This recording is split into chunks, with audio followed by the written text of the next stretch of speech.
So why lean startup in the first place?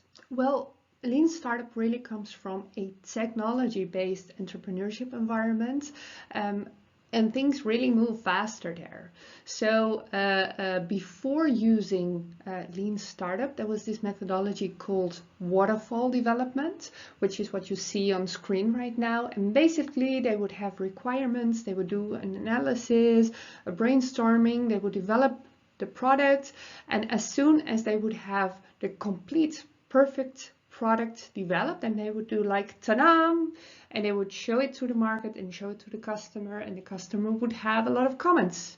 But this is not really what I was expecting, but that was not really what I needed at that point, or there would be a lot of different things that the customer would perceive compared to what the product would actually bring.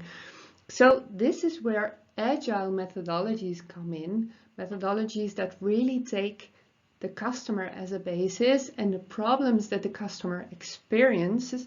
And that doesn't mean that the customer answers all the questions of an entrepreneur right away, but the contact with the customer is really unavoidable, indispensable in order to get to the right insights that you need as an entrepreneur to build your business and to really validate your product and its right to exist basically in the market.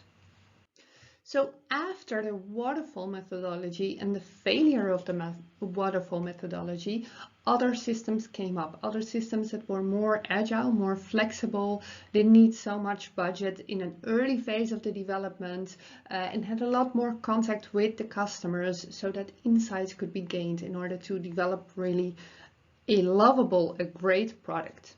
So basically there's two books here, the Lean Startup and also the Startup Owner's Manual, that in the early phase of the entrepreneurship, of the Lean Startup entrepreneurship movement were present. So basically there's Eric Ries with the Lean Startup, and there's the Startup Owner's Manual written by Steve Blank and Bob Dorff, which are really the founding fathers of this movement. And Eric Ries is a lot younger, and he used to be Steve Blank's student, and they just wrote a kind of different approach to these methodologies. So the Startup Owner's Manual really focuses on customer development, early phase insights that you need in order to get to a better product, to get to really build up the product that's going to be the base of your project, of your startup. And that's what the Startup Owner's Manual is about. It's a really complete book. I wouldn't recommend reading every word of it, but using it more like an encyclopedia, as you wish. Now, the Lean Startup is a lot easier to read, and it's about this build, measure, learn cycle that you could use throughout the whole process in order to validate what you're doing. First, in order to get to the right development insights, and then after that, in order to build your company and really gain momentum. So basically, what Steve Blank and Bob Dorff are presenting is the whole of the process. It's a lot more detailed when you, for example, read the book. I have a lot of other courses on this as well, so you can check them out about the business model, which is a base for what Steve Blank and Bob Dorff are presenting, and also about the validation techniques, which you use in customer discovery and customer validation. And then afterwards you go towards building the company. So there's no more customer discovery and validation, which is about learning, but then you just start building. So there's customer creation and company building. Now the build, measure, learn cycle, you could use them throughout the process because it's about having the right progress and having the right metrics.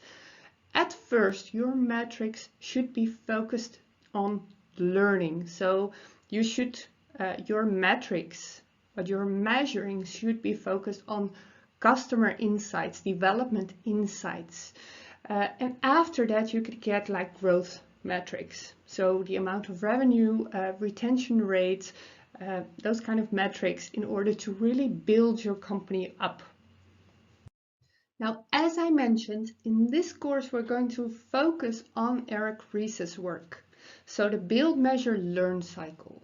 So as I mentioned, the work of Steve Blank and Bob Dorff is really complete. There's a lot of different techniques and a lot of different things there that you could use and are very useful to build up your company. And I would refer you to my other courses in order to complement what you're learning in this course in order to get the right progress for your company and for your product development.